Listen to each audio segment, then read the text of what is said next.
Video ini dibuat untuk memenuhi tugas mata kuliah penanganan anak berkebutuhan khusus, yaitu anak dengan gangguan kecemasan. Sebelumnya telah dibuatkan RPPH dengan tema alam semesta, subtema benda langit, topik matahari. Di video ini akan menyampaikan kegiatan inti dari RPPH tersebut, dengan cara memberikan kesempatan anak untuk bereksplorasi, membangun pengalaman bermain yang bermakna dengan menerapkan pendekatan saintifik, yakni anak mengamati, menanya, mengumpulkan informasi, menalar, dan mengomunikasikan melalui kegiatan bermain. Adapun ragam main yang kita siapkan adalah 1. Menonton tayangan tentang tata surya atau matahari. 2. Meniru bentuk dengan cahaya matahari. 3. Meniru kata matahari di atas pasir. 4. Membuat rancang bangun terkait matahari. Berkaitan dengan anak berkebutuhan khusus, yaitu anak dengan gangguan kecemasan, saya akan sampaikan pengertian dari kecemasan. Kecemasan adalah keadaan suasana hati yang ditandai oleh emosi negatif yang kuat dan simptom tubuh yang mengalami ketegangan yang terjadi karena anak dengan penuh kekhawatiran mengantisipasi kemalangan atau adanya bahaya di masa yang akan datang. Definisi tentang kecemasan tersebut menggambarkan 2 ciri utama dari kecemasan, yaitu emosi negatif yang kuat dan adanya ketakutan.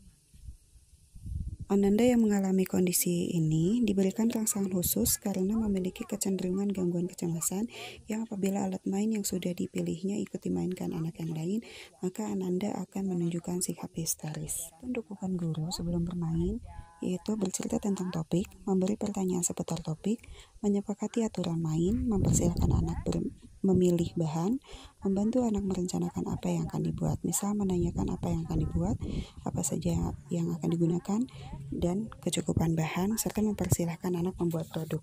Untuk raga main yang pertama adalah menonton tentang matahari. Lalu, di mana matahari berada? Tentu saja, karena sudah malam, matahari tidak terlihat di sini. Karena ia sedang menerangi bagian bumi yang lain. Setelah menonton tayangan tersebut, anak kemudian diajak untuk bereksplorasi dengan ragam main yang lain. Ini adalah ragam main rancang bangun terkait matahari. Di setiap ragam main diberikan kata provokasi, yaitu ajakan atau rangsangan berupa kalimat agar anak mau membuat produk terkait dengan tema. Dukungan guru saat bermain membuat pertanyaan yang membantu anak menyelesaikan masalah apa yang akan dibuat atau problem solving, yaitu 1. Apa yang akan kamu buat? 2. Cara apa yang akan dicoba? 3. Bagaimana melakukannya? 4. Apa yang akan dilakukan selanjutnya? 5. Adakah cara lain yang dapat dilakukan? 6. Kira-kira apa yang akan terjadi? 7. Apa perbedaan cara pertama dan kedua? Juga dengan kebutuhan anak. Biarkan dahulu anak bereksplorasi. Jika terlalu banyak dapat membuat anak pusing, jika kurang membuat anak frustasi. Di ragam main yang ketiga adalah bahasa, yaitu anak meniru kata matahari di atas pasir. Di ragam main ini, anak dilatih motorik halus dengan menggerakkan jari-jari tangan, mengenal tekstur dari pasir, mengenalkan keaksaraan awal, menyebut kosakata baru yaitu matahari. Karena anak dengan gangguan kecemasan yang menjadi salah satu penyebabnya adalah kurang perasaan aman, maka peran guru sangat penting. Apakah kita sudah menjadi bagian provokasi yang berkesinambungan menguatkan pemahaman materi bagi anak dengan gangguan kecemasan ini? Ditulis di sini, ditiru sama Hasanah.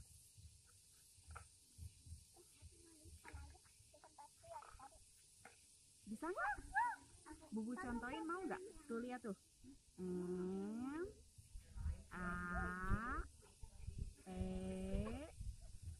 A. Coba Hasanah bisa nggak? Bisa nggak coba? Yuk di bubu bantu yuk.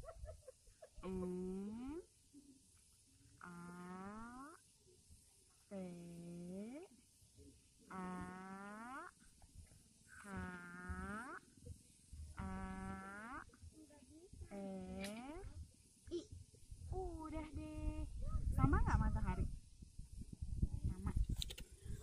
Ragam main yang keempat adalah seni, yaitu menjiplak gambar dengan menggunakan sinar matahari. Alat dan bahan yang digunakan adalah kertas, pensil, krayon untuk mewarnai, dan cangkir untuk meniru bentuk. Kenapa ya ada ini tuh, lihat tuh ada bayangannya. Karena ada apa, mataharinya ada di mana coba? Di setiap pembelajaran dibutuhkan invitasi atau penataan lingkungan, yaitu penataan benda-benda loose part yang mengajak atau mengundang anak untuk menggunakannya sebagai bahan bermain untuk memasuki dunia pengetahuannya. Coba bisa nggak? Oh iya, pegangin aja gelasnya, nggak apa-apa kok. Boleh dipegang. Loose part adalah segala sesuatu benda lepasan yang berasal dari alam atau limbah yang dapat dipindahkan, dibawa, dikombinasikan, didesain ulang. Barang atau benda-benda ini dapat digunakan tersendiri atau dengan menggabungkan benda-benda lain. Teori loose part mulai mempengaruhi keahlian anak bermain. Bagaimana loose part yang ada di lingkungannya akan menjadi kekuatan dalam berkreativitas. Mana hasilnya sudah? Oh, itu hasilnya. Guru setelah main menanyakan perasaan anak dengan pengalaman mainnya. Kemudian presentasi, bantu dengan pertanyaan, menanyakan apa yang dibuat, bagaimana cara membuatnya, bahan apa yang digunakan, berapa jumlahnya, alat apa yang digunakan agar lebih mudah, apa yang dilakukan agar menjadi indah, apalagi yang bisa ditambahkan, apa manfaatnya, bagaimana bentuknya, mana yang tertinggi, mana yang lebih tinggi, sehingga semua pertanyaan ini dapat membuat pola berpikir kritisnya menetap di alam sistem pemecahan masalahnya. Pada akhirnya, untuk dapat menentukan apakah ada anak didik kita yang mengalami kecemasan, terlebih dahulu kita harus memahami apa yang dimaksud dengan kecemasan, sistem fisik, kognitif, dan tingkah laku, dan karakteristik anak yang mengalami kecemasan. Kita juga perlu memahami penyebab dari kecemasan agar dapat membuat rancangan penanganan yang tepat. Demikian, terima kasih. Semoga bermanfaat.